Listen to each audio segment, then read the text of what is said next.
नमस्कार, मी पंजाब डक. तर राज्यात तुम्हाला सांगू इच्छितो 27च्या नंतर राज्यातला थोडाफार पावसाचा जोर कमी होणार आहे. ऊन थोडंफार विश्रांती घेईल, 2-3 दिवस विश्रांती घेईन आणि त्याच्यानंतर 31 जुलैपासून ते पुन्हा 4-5 ऑगस्टपर्यंत, 31 जुलै ते 5 ऑगस्ट परत त्या 5 दिवसामध्ये परत पुन्हा राज्यामध्ये थोड्या पावसाला सुरुवात होणार आहे, म्हणून हा अंदाज सर्व शेतकऱ्यांना लक्षात घ्यायचा. त्याच्यानंतर आता म्हणजे विशेष म्हणजे आता पंढरपूरची यात्रा आहे. तर पंढरपूरची यात्रा जी येत असताना त्यांना वाटत मात्र ह्या 3 दिवसामध्ये 22, 23, 24च्या दरम्यान त्यांना तिकडे पाऊस भेटणारच आहे. पण खूप काय मोठं नसणार, फक्त आज आणि ह्या 2 दिवसामध्ये थोडा जास्त भेटेल. पण 25 तारखेला मध्ये यात्रेच्या दिवशी, म्हणजे पंढरपूरच्या यात्रेच्या आषाढी एकादशी दिवशी तिथं मात्र रिमझिम पाऊस पडणार आहे, म्हणून हा अंदाज त्यांनी लक्ष द्यायचा. आजूबाजूच्या परिसरात देखील पंढरपूर तालुक्यात देखील पाऊस पडणार आहे, म्हणून त्यांनी देखील अंदाज लक्षायचा. आटपाडी इकडं क्रुडवाडी त्या परिसरात देखील पाऊस पडणार आहे.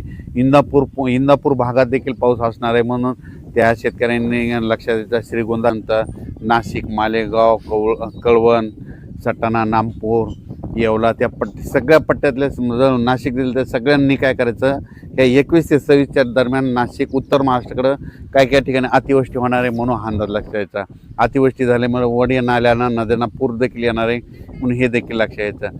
म्हणजे त्याच्यानंतर मुंबईला देखील अतिमुसळधार पाऊस पडणार आहे. त्याच्यानंतर इगतपुरीकडे देखील चांगला राहणार आहे. संगमनेर, अकोले, ओझर, गणपती त्या परिसरात देखील जोराचा पाऊस पडणार आहे. जुन्नर, सिन्नर तिकडे जरी खूप या 21 ते 26 चांगला पाऊस पडणार आहे. त्याच्यानंतर कोकणपट्टी, घाटमाता म्हणजे रत्नागिरीपासून इतर पालघरपर्यंत ते घाटमाथ्यावरला पाऊस जोरात मुसळधार चालूच राहणार आहे 26 तारखेपर्यंत, म्हणून हे अंदाज लक्षात यायचा. पुण्याकडे देखील खूप पाऊस पडणार आहे. पुण्याच्या पश्चिम भागाकडं खडकवासला धरण क्षेत्रामध्ये, लाभ क्षेत्रामध्ये तिकडे देखील पाऊस पडणार आहे, म्हणून एखाद्या खडकवासला धरणातलं पाणी देखील सुटू शकतं, म्हणून सतर्क राहण्याची गरज आहे. नदीकाठच्या शेतकऱ्यांना आपण आपल्या मोटर काढण्याची तयारी ठेवावी. त्याच्यानंतर इकडं महाबळेश्वरकडे देखील 21 ते 26च्या दरम्यान खूप जोराचा पाऊस पडणार आहे. काही ठिकाणी अतिवृष्टी होईल, मुसळधार पडणार आहे. त्याच्यामुळे कोयना धरणामध्ये पाण्याच्या साठ्यात वाढ होणार आहे. एका दिवस हे कोयना धरण ह्या 8 दिवसामध्ये भरू शकतं, म्हणून हे अंदाज देखील त्या कोयना धरणाच्या लाभ क्षेत्रात लक्षात यायचा. त्याच्यानंतर उजनी धरण, म्हणजे उजनी धरणामध्ये काय झालं, उजनीला पाऊस, उजनीचं तर कॅचमेंट एरिया इकडं पुणे जिल्हा हे परिसर आहे, तर पुणे जिल्ह्याकडे खूप पाऊस पडणार आहे. त्याच्यामुळं उजनीचं जे कॅचमेंट एरिया त्या परिसरात पाऊस पडल्यामुळं उजनी त्या धरणात देखील आवक येणार आहे, म्हणून उजनीवासियाच्या लाभ क्षेत्रासाठी आनंदाची बातमी. त्याच्यानंतर इंदापूर, पुणे त्या परिसरात देखील 21 ते 26 चांगला पाऊस पडणार आहे, म्हणून अंदाज लक्षात यायचा. अहिल्यानगर जिल्ह्यामध्ये 22 तारखेपासून ते 26 जुलैपर्यंत चांगला पाऊस पडणार आहे, म्हणून अहिल्यानगरच्या सर्व शेतकऱ्यांना अंदाज लक्षात यायचा. ह्या पावसामध्ये कोणताही भाग वंचित राहणार नाही अहिल्यानगर जिल्ह्यातला, म्हणून त्यांनी हे अंदाज लक्षात यायचा. पुणे जिल्ह्यात देखील कोणताही भाग वंचित राहणार नाही, म्हणून हे देखील अंदाज लक्षात यायचा. त्याच्यानंतर सोलापूर जिल्ह्यामध्ये 26 तारखेपर्यंत पाऊस पडणार आहे, चांगला पडणार आहे. इकडं जसं अतिवृष्टी तितका नाही पडणार, पण तुमच्या इकडे पिकाला लागेल तसा पडणार आहे, म्हणून हा अंदाज लक्षात यायचा. त्याच्यानंतर बीड जिल्ह्यात देखील आज 22 तारखेपासून ते 26 जुलैपर्यंत चांगला जोराचा पाऊस पडणार आहे. काही ठिकाणी ओढे नाले वाहतील, काही शेतामध्ये पाणी साचेल, काही ठिकाणी रिमझिम पडेल, पण 26 तारखेपर्यंत चांगला पाऊस पडणार आहे. बीड जिल्ह्यातला अंदाज लक्षात यायचा. जालना देखील चांगला पाऊस होणार आहे.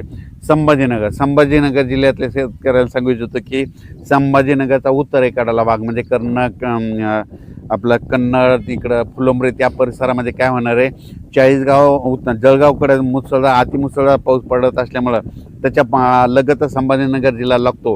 त्याच्यामुळे संभाजीनगरच्या उत्तरेकडील भागामध्ये काही ठिकाणी मुसळधार पाऊस पडणार आहे. छोटे जे तळे असतील त्याच्यात देखील पाणी येणार आहे, म्हणून हा अंदाज त्या संभाजीनगरच्या सर्व जिल्ह्यातल्या शेतकऱ्यांनी लक्षात यायचा. पैठण, इकडं कोपरगाव, राहता, शिर्डी ह्या परिसरात बी चांगला पाऊस पडणार आहे, म्हणजे त्यांच्यासाठी आनंदाची बातमी. त्याच्यानंतर आपण परत परभणी जिल्ह्याकडे वळू. परभणी जिल्ह्यामध्ये आज 22 तारखेपासून ते 26 तारखेपर्यंत चांगला जोराचा पाऊस पडणार आहे. रिमझिम राहणार आहे, काही भागात जोरात पडणार आहे, म्हणून हा अंदाज लक्षात यायचा. जिथं चांगलं ऊन पडेल तिथं जोराचा पाऊस पडेल, म्हणून हा अंदाज लक्षात यायचा.